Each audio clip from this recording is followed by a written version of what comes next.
Good afternoon. We're just simply waiting for quorum, so as soon as quorum arrives, we'll start the committee meeting. Thank you for your patience.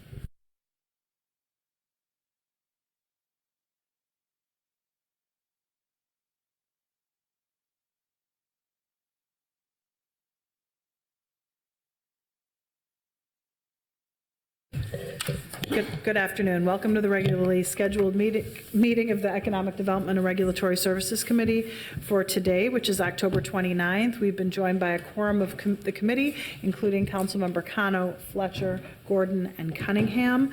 We have a very brief consent agenda consisting of item number 3, which are the liquor license approvals, and 4, which are the liquor license renewals. Item number 5 is an interim lease with Ames Construction for a portion of the Upper Harbor Terminal. Item number 6 is a referring the subject matter of emergency housing repair ordinance to staff. Are there any items that anyone would like to pull off the agenda, 3, 4, 5, or 6? Seeing none, I'll move approval of the consent agenda. All in favor signify by saying aye. Aye. Any opposed? That item and all of those items are approved. We'll move then to our public hearing agenda, starting with item number 1. Which is Las Torales Restaurant.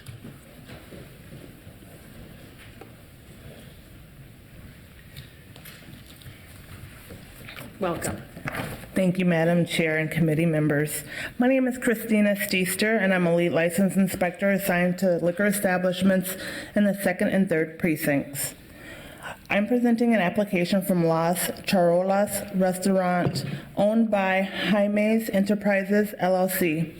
Las Charolas Restaurant is located at 417 East Lake Street, Suite 79 in Ward 9, and has been in operation since May 2018.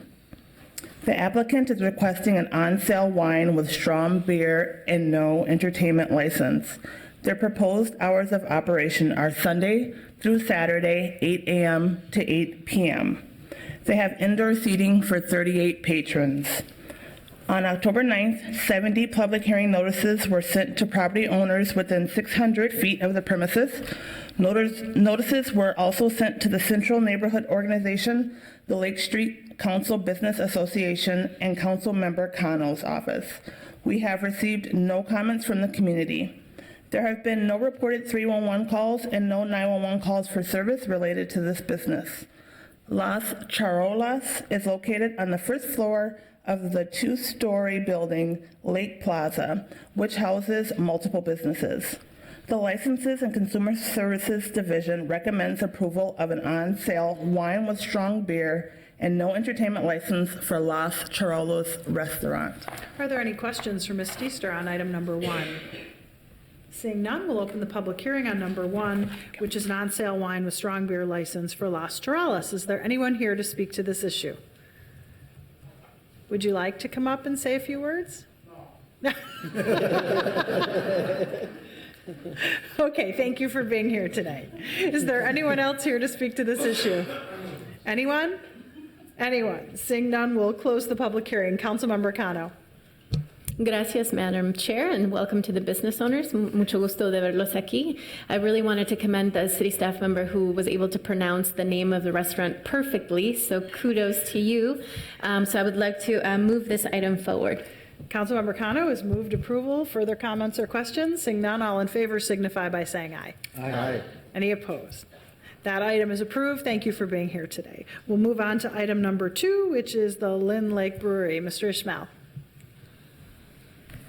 Thank you, Madam Chair, committee members. My name is Mohammed Ismail. I'm a lead licensed inspector assigned to 5th Precinct. I'm presenting an application from Lynn Lake Brewery, LLC, doing business as Lynn Lake Brewery, located at 2934 Lindale Avenue in Ward 10. Lynn Lake Brewery currently has a taproom growler and a sidewalk cafe license. They are requesting to add an on-sale liquor with Sunday sales, limited entertainment. There is no change in the type of entertainment.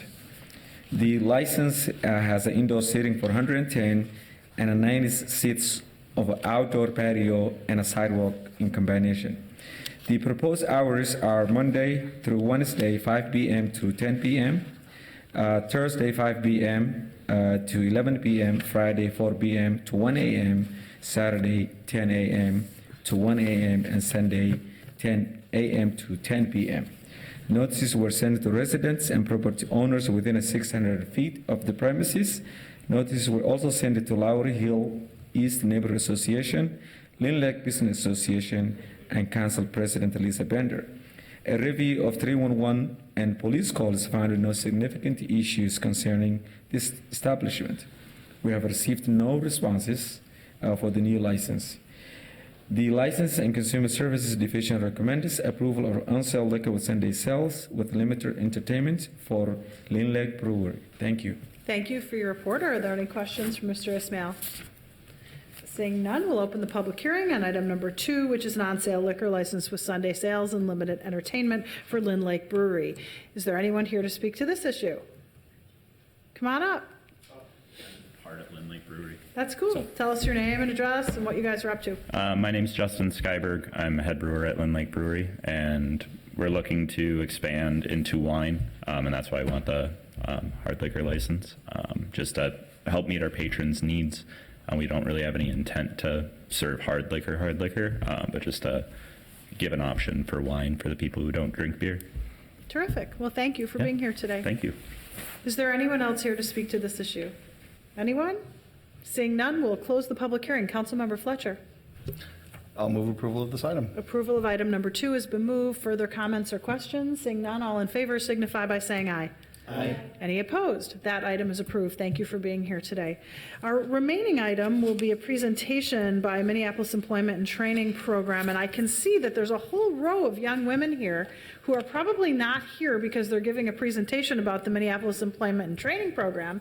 So maybe one of you could come forward and introduce yourself and tell us why you're all here today. Don't make me pick.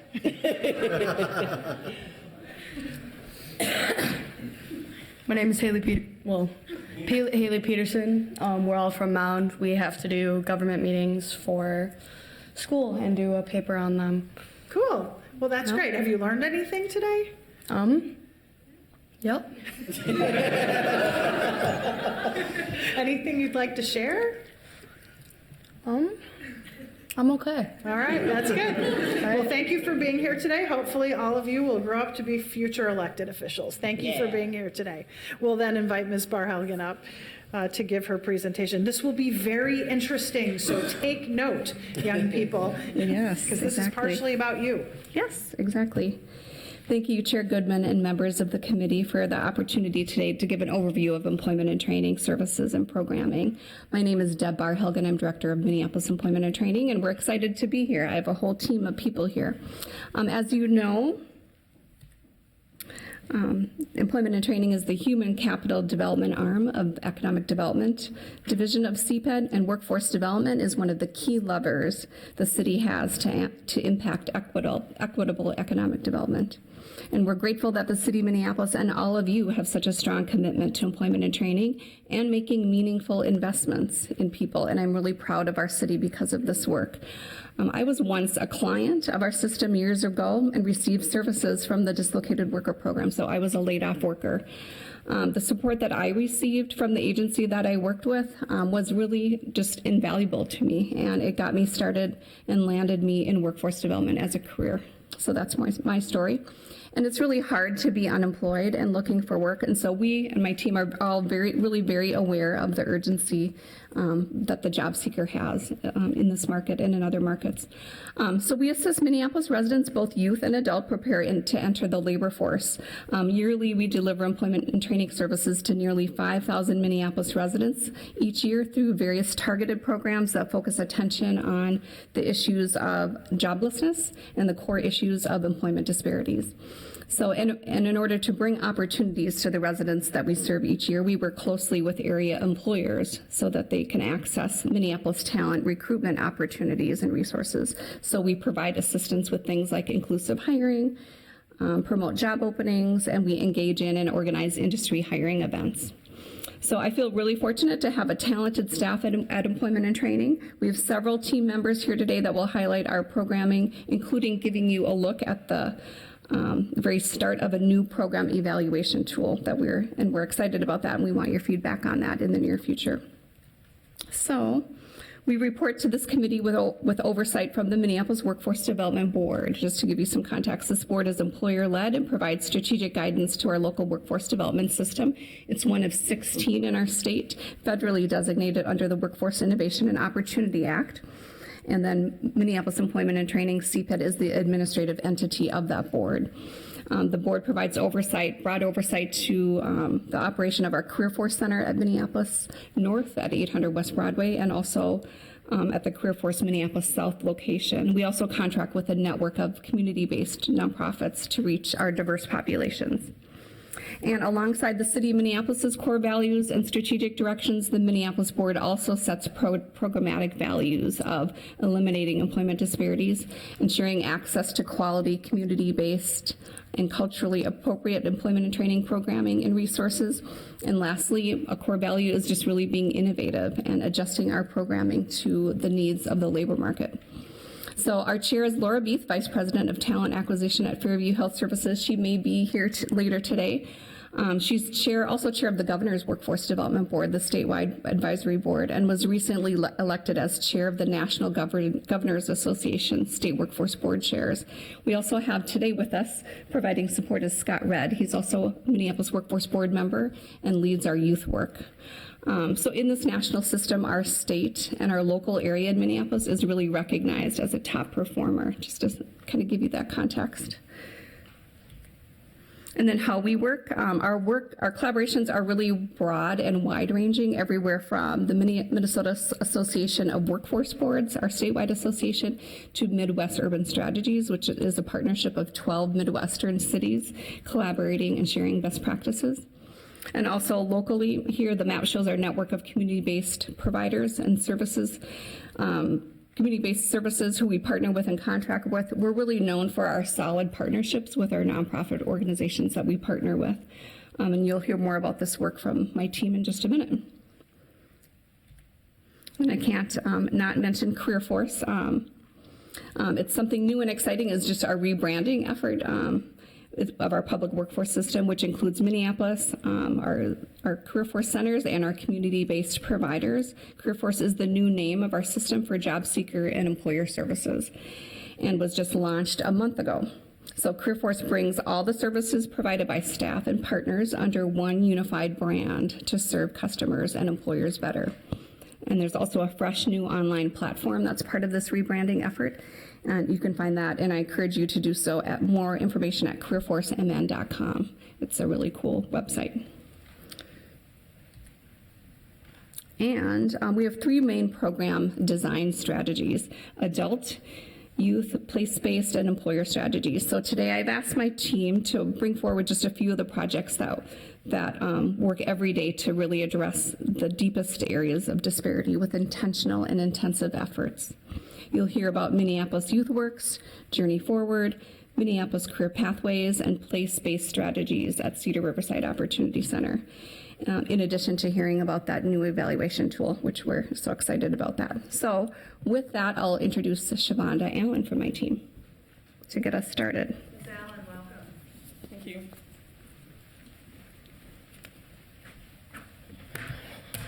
Good afternoon, Shavonda Allen. I will be talking about a couple of pieces of work that I am involved with. The first one is, our Workforce Innovation and Opportunity Act. I also will refer to it as WIOA, which is aligning workforce programming and economic development, serving 14 to 21-year-olds who are in school youth and 16 to 21-year-old young adults who are out of school.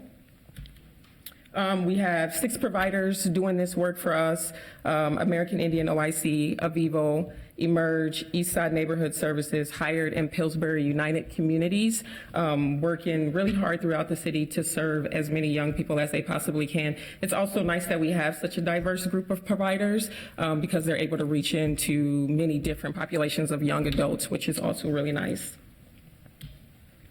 Some of the self-identified barriers that we saw in program year 2018, basic skill deficient, which was a huge barrier to employment and even just obtaining, a high school diploma or pursuing post-secondary education. looking at young adults who are not employed. Our providers also serve a huge population of homeless youth, pregnant young adults. A lot of our young people come from high poverty areas, face a lot of barriers, high school dropouts, offenders. But with that, we had some really good outcomes in our program year 2018, and we're actually seeing some really good work done in 2019 as well. But in 2018, we were able to serve 642 young people, which exceeded the number of young people that we set out to serve, which is really, really nice. A really high number of high school graduates, which is super important as we look at building our workforce. And then our employed young people, although the numbers doesn't seem very big, that's a huge number of young people to be employed when you look at the amount of young people that are not even in our labor force and are not even, like have never even worked before. And then an average wage gain of about $8, which is huge in terms of young people getting stability in their lives. Before I talk about a partnership and a success story, I do want to highlight some of the other supportive services that WIOA does to support young adults. We're not just looking at like employment, training opportunities, building those job skills, but credential attainment, education, housing, transportation, childcare. So it's a full wraparound supportive program that's really supporting young adults with stability. Our partner, Eastside Neighborhood Services, they have an on-site child care center, which is really nice because they also have an alternative school within their site. And so they partnered with the Northeast Child Development Center, who also hosted interns, young adults who are part of the WIOA program. They hosted about 4 interns, and out of that 4, 3 of them got permanently hired, which is huge because there was a wage gain with them being permanently hired, but then it also provided some of that other stability that our young adults need. And it also provided opportunities for our young adults to get some experience with a career path that they're actually interested in. So every intern actually has an interest in being a child care aide and was able to have an internship in that space to really figure out, like, is this what I want to do long term? One of the young ladies that was hired in one of the permanent positions, she's also looking at going to school for child development. So this was a great opportunity for her to be connected in that way. Her counselor, through being in WIOA, was able to help her develop a resume, build some job skills, and apply for that internship, which landed her a permanent position, which was really nice. So before you move on, we have a question. If it's okay to open up, just have a conversation during the presentation. Councilmember Gordon? Thank you. And I had a question about the last slide where there was a 642 who were enrolled. And I know that you were saying that the 130 who got some kind of employment was a really big number. I guess I just want to understand what the 642 enrolled, and then if some of those went on to get their high school diploma after that, or are we saying how many were high school graduates to start with out of that? Is that the 378? Yeah, so the 378 is the total high school graduates. The 310 is who received diplomas, and the 68 received GEDs during their time in WIOA. Okay. So that's how WIOA supported these young adults. And that number 642 doesn't obviously accurately reflect every category on our outcome, simply because there are some young people who may have just come in for employment services, or some young people who may have come in and not follow through with some of the other things that they needed to do to be fully engaged in the program. But they are enrolled in WIOA and can show up for services at any time. And some of them came in probably wanting to get their high school diploma or their GED, and so they considered that a success and moved on, and others had that already, but they wanted to come in and find some employment. Find some help with employment, maybe some help getting into post-secondary, maybe find help with housing, transportation needs. There's a number of things that young people may come into the program needing. And it's on a case-by-case, and our counselors are really good at helping them identify what their long-term goals is, and then helping them kind of get there through some short-term stuff. do you have any idea what the biggest kind of roadblocks are, or things that would keep them from being successful through the program? Yeah, I would say for a lot of our participants in WIOA, housing is a huge thing. Transportation is really big. We do serve parents and our young adults who are pregnant, and sometimes those are barriers. Healthcare sometimes is a barrier. It really varies. It's kind of all over the map in terms of what could be stopping a young person from maybe being successful or moving forward in something. And do we have a goal in terms of how many people we want to get enrolled, and then what kind of outcomes we want to have for them? Do we set those regularly? Does that make sense? Yeah, so we have a number that we shoot for every year. I believe it's 350, is it? I believe it's 350. And the goal is always to make sure that young people have the best outcome, and that whatever they're coming in with, that's what we're helping them with. And we're constantly reevaluating that. Our providers are reevaluating that, coming up with different strategies on how to help young people reach those goals. And sometimes it goes really well, and other times it doesn't. And so we just kind of, we go with what the young person needs at that time, and they can always follow up and get additional support if needed. Did that answer your question? Yeah, it does. One thing that might help is to see how 1 year matches up to previous years, and also matches up to what were we expecting or hoping for. I mean, if we were hoping to have 1,000 enrolled and see 500 get employed, we'd say, oh, we fell short. But I don't think that was. I just made that out of the air because I don't necessarily know. So I was just curious about that, and if we wanted to get 100% of them employed, well, we didn't get 100%, but we don't. So it's either employment or credential attainment. Right. Yeah, and so that looks like. What I'd like to share is that this is my first year doing WIOA, and looking at program year 2018, we're already looking at things that we could incorporate or strategically do differently for program year 2019. And so the comparison will be nice to see what goals were reached last program year to what goals we're looking or hoping to reach this program year. Well, that'd be great, and it's wonderful to have you here working on this. I appreciate that, and I don't want you to dig up numbers from past years now. I was just thinking for future reports when they come in, that might be nice to see some trend lines and track our work. Definitely. Yep. Thanks for indulging me.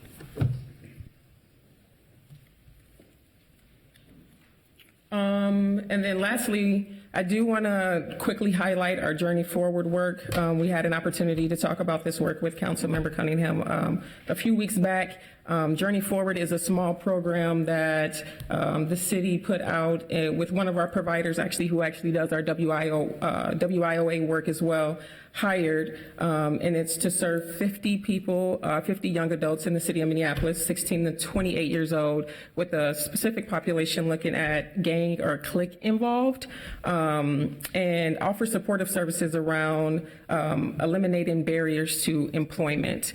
And because this is such a unique population of young adults that we're serving, there's a lot more in-depth work that goes into supporting these young adults. And so we're looking at addressing some of those specific barriers around housing stability. A lot of young people who have been incarcerated or involved in the justice system oftentimes have challenges with obtaining housing, and so this program is helping to address some of those things. One of the greatest things that this program is helping to address is attaining vital documentation. A lot of young adults in this program don't have Social Security cards and birth certificates, and so this program is doing a lot of work to help them do that so that they can be prepared for employment, and then also helping them find internship opportunities that lead to permanent employment as well. So as of to date, the program has successfully enrolled about 45 participants. and developed quite a few internships to offer opportunities to participants. And the internships are really cool simply because they understand the population being served through this program and the diverse background that these participants come from. And these companies, Beauregard Construction, Ready for Success, and then Conway Rec Center over in St. Paul, are 100% bought into supporting the participants in this program. Something really cool that came up recently was one of the participants in the program said that they wanted to go to the call-in that the health department does, the gang call-in, and he reached out to his Journey Forward coach and said, I'd really like you to come with me and support me in this. And he's just really looking forward to making some changes in his life, and this program has done really well with word of mouth and just bringing other people in through that avenue, but just individuals who want to do something different and take a different path in life, and they're really buying into it. It's a really cool program. It's doing some really good things, but it's building relationships with a population of young people that we don't tap into enough. Councilmember Cunningham. Thank you, Madam Chair. I'm glad that we're highlighting this program. This is really a perfect example of violence prevention really far upstream, but also as a direct intervention as well. This fits hand in hand with GVI, the Group Violence Intervention Program, because as you can even see here, the call-in was actually a GVI call-in in Ward 4, and I'm so grateful to hear that there was that overlap that essentially naturally happened, but we want to think about how do we layer on the supports in order to be able to get the best outcomes possible. We want to not only offer an off-ramp from the gang life, but also offer an off-ramp that is going to help get them a job, help them get stably housed, give them opportunities to be able to live their best lives.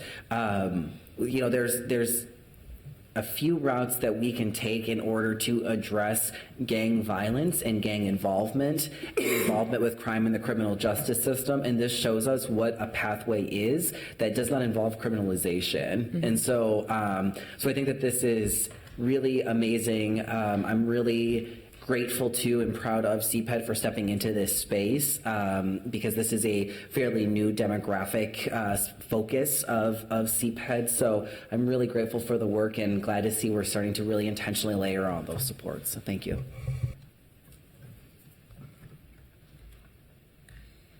That is all for me. Great, thank you. I want to introduce Tammy Dickinson, who will come up and talk about our career pathways. Ms. Dickinson, welcome. Thank you, Chair Goodman and committee members. I just wanted to talk briefly about our career pathways work at the employment and training. Wow. My slide changed, so that's pretty interesting.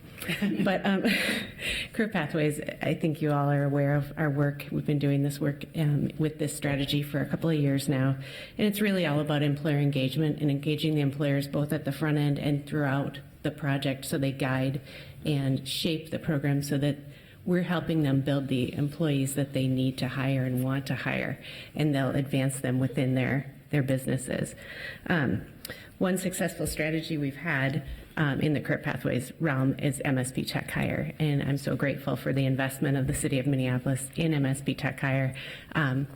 Over the last 4 years, the city has invested $1.5 million into this work to help to spur more tech talent in the city and then in the region.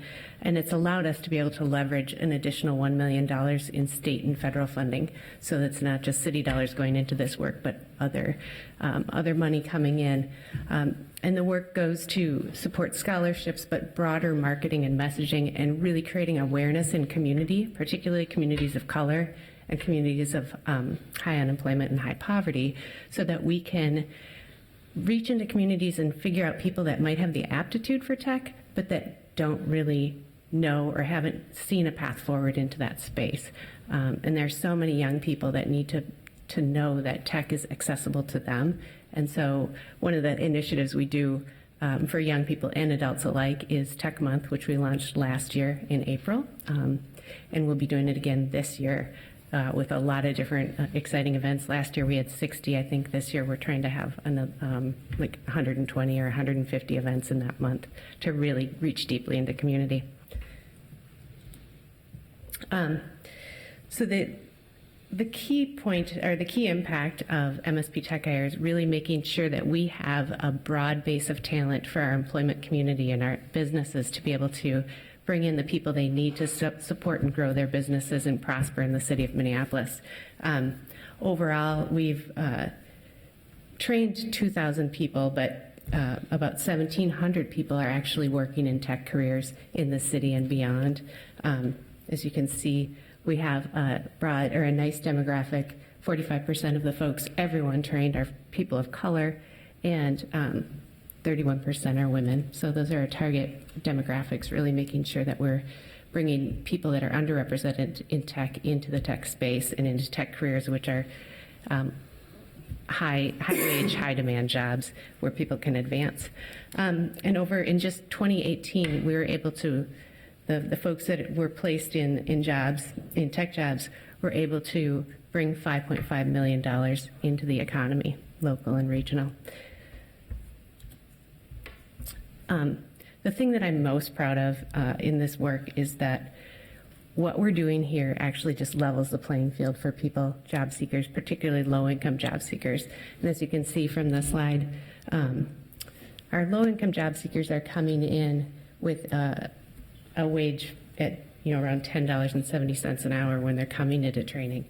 Our self-pay or non-scholarship folks are coming in at $15 an hour, but the key takeaway is that when they exit and when they're hired with almost identical wages. So we're leveling so that folks are getting into the industry at the same wage as someone that wasn't a low-income job seeker.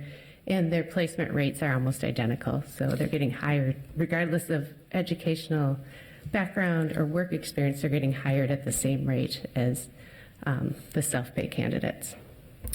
So I also brought a special guest today because far be it from me to tell this story, but she made me promise that I wouldn't let her, or wouldn't make her speak.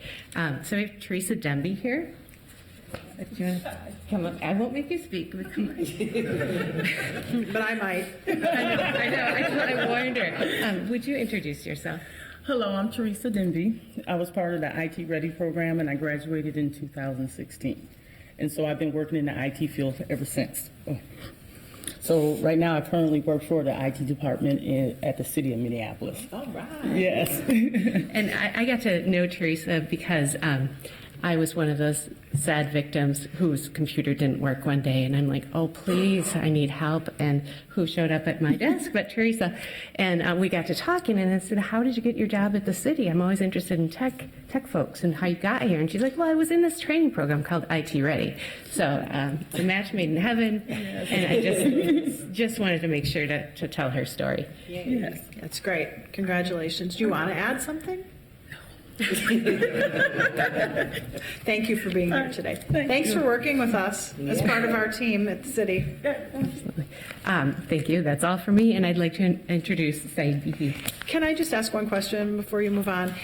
In terms of these IT programs, are we at capacity in terms of the number of people that we can serve?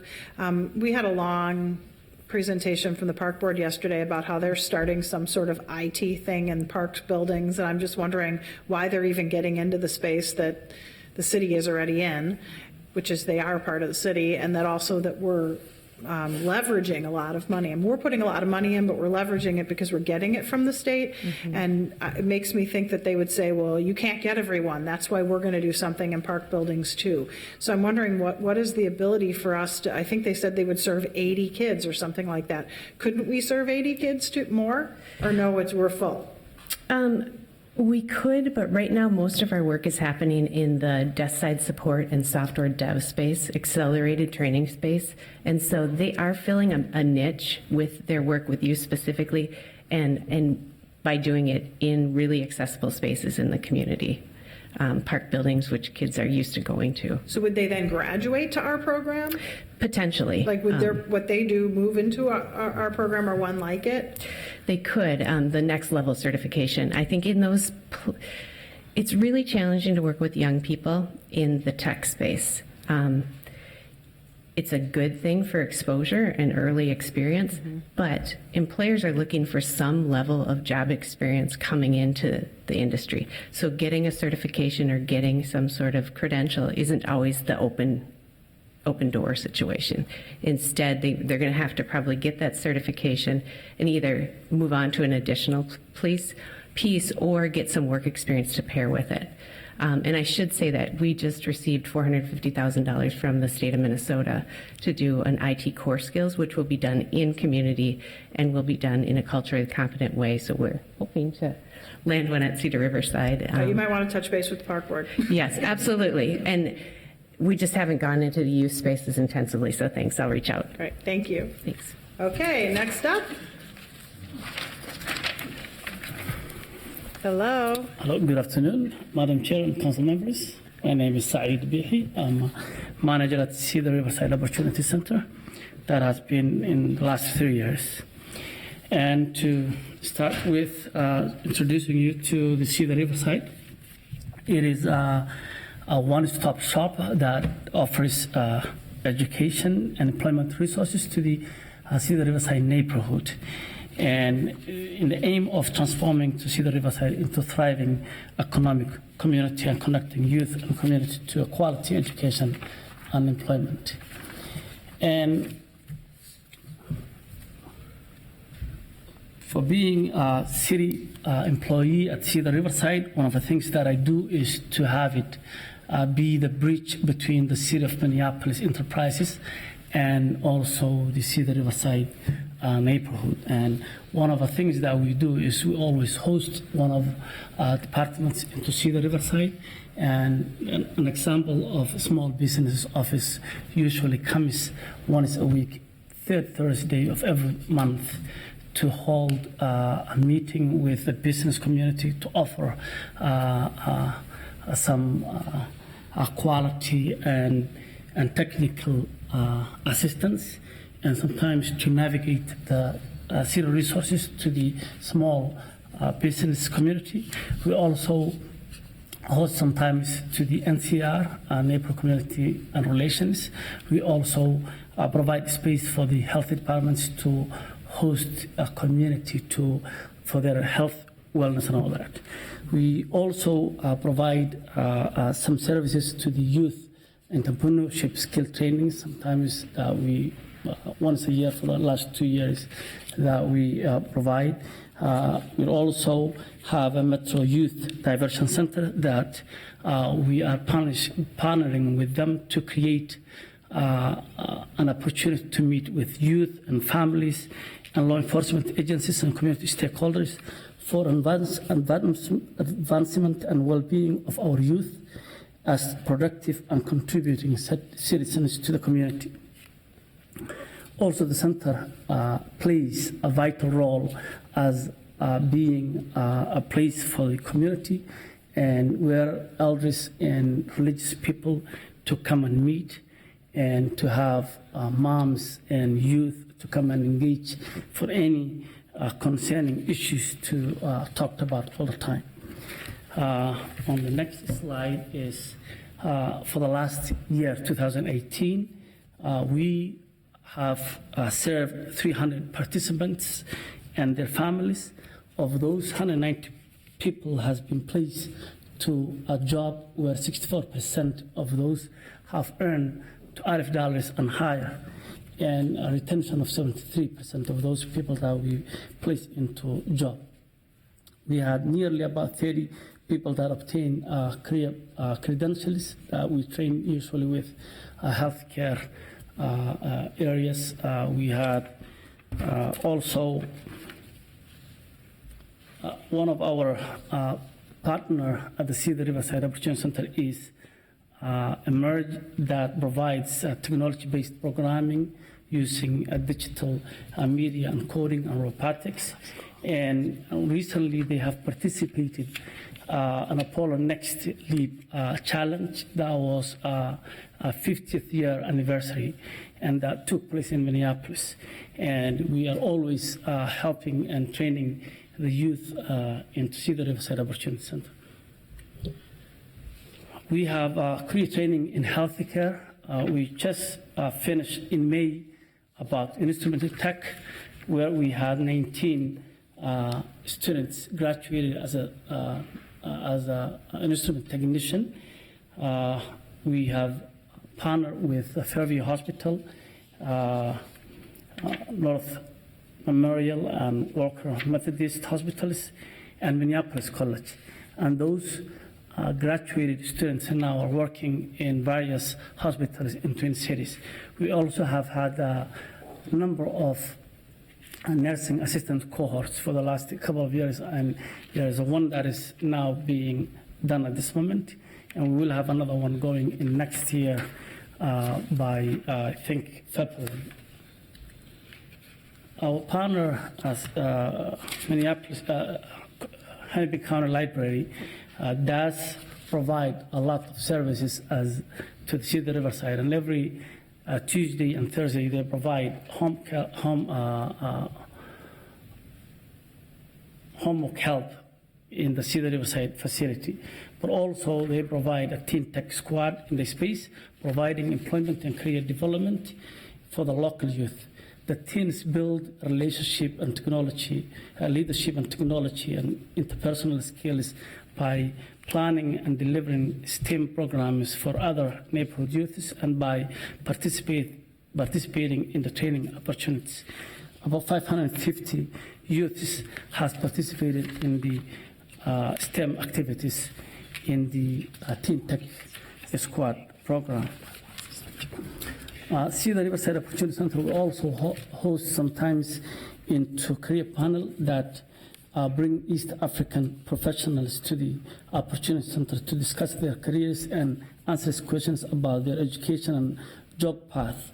Panel's topics include healthcare, entrepreneurship, and sometimes drug abuse, where we just participated one this Saturday of about substance abuse in Bryan Quayle Center. We recently have had an East African professional woman led healthcare panelists at the Cedar Riverside Opportunity Center. So it's always a thriving place that hosts different issues concerning the Cedar Riverside neighborhood. Not only employment and education, but we play as a vital place that the community can discuss issues concerning the neighborhood. Thank you very much. Thank you very much. Let me call Mike Slizek, please. Thank you, Saeed. Council Chair Goodman, committee members, thank you so much. My name is Mike Slizek. I'm the Career Pathways Coordinator. And I'm going to talk about a new data tool that we started developing this summer. And as we started to build out our Pathways programs for this year, because they're pretty diverse, we wanted to have a consistent way to evaluate within programs and across programs. And really look at how we can communicate and use the data that we collect more effectively. So this is one of our dashboards. One of the ways we'll use this data is to look at individual programs and then series of programs or initiatives.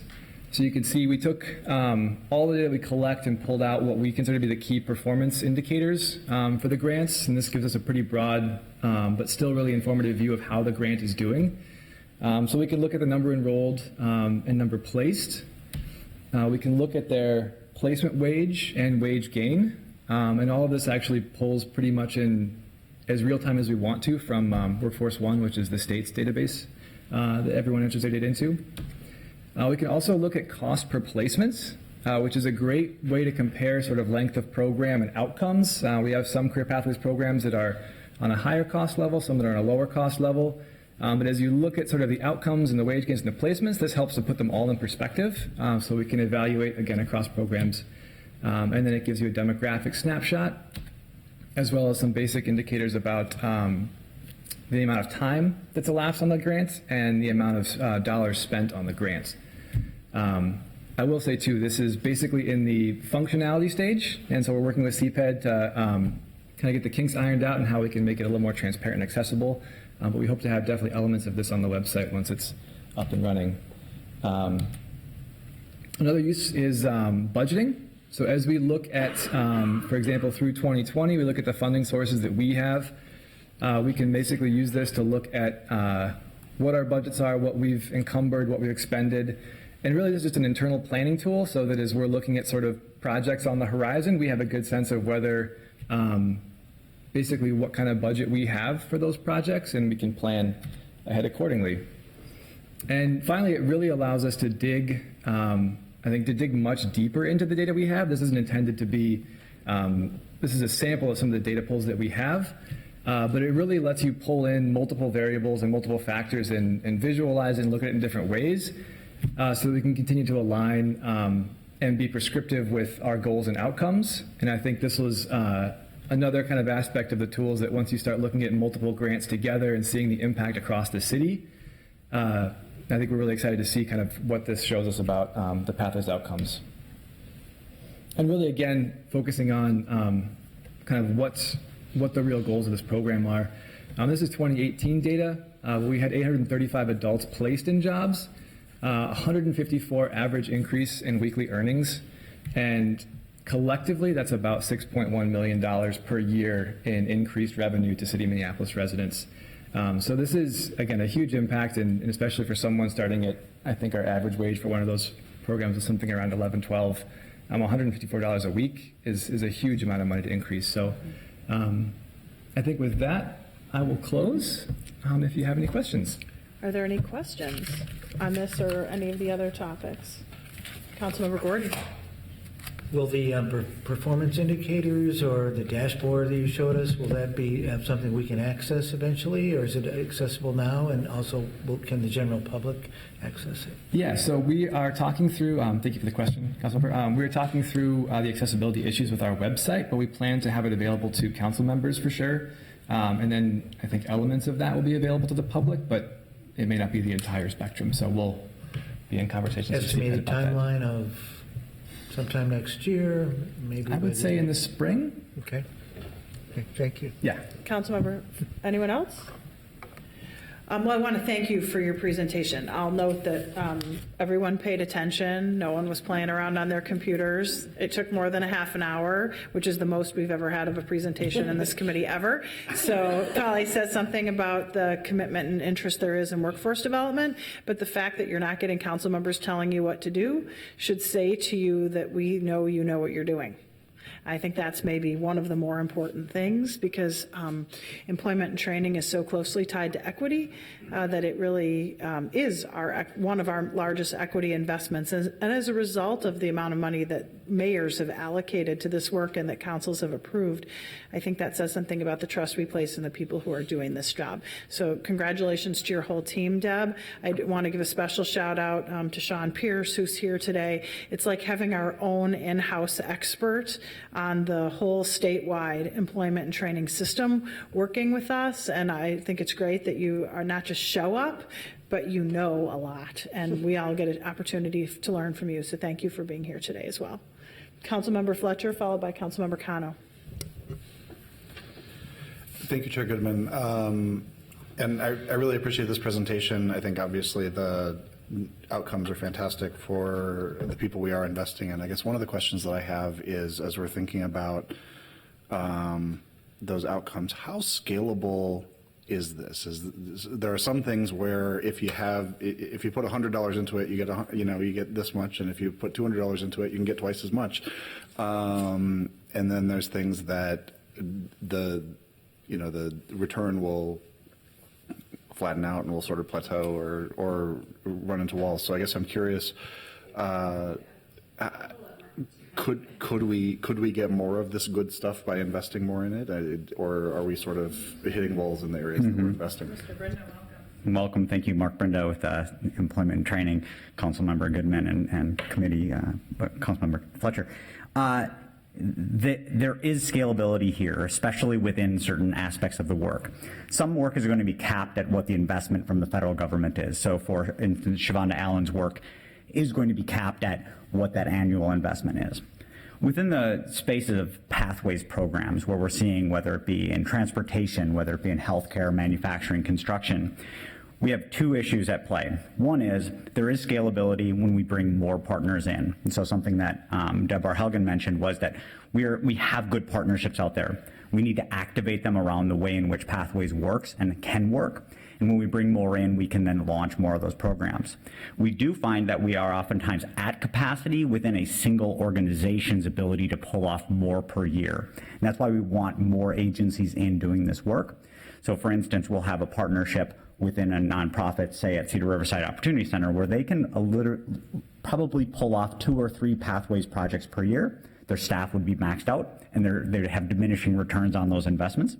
Whereas if we start partnering outside of that agency, in which we like to do, because we want to see more, we oftentimes can bring on more things.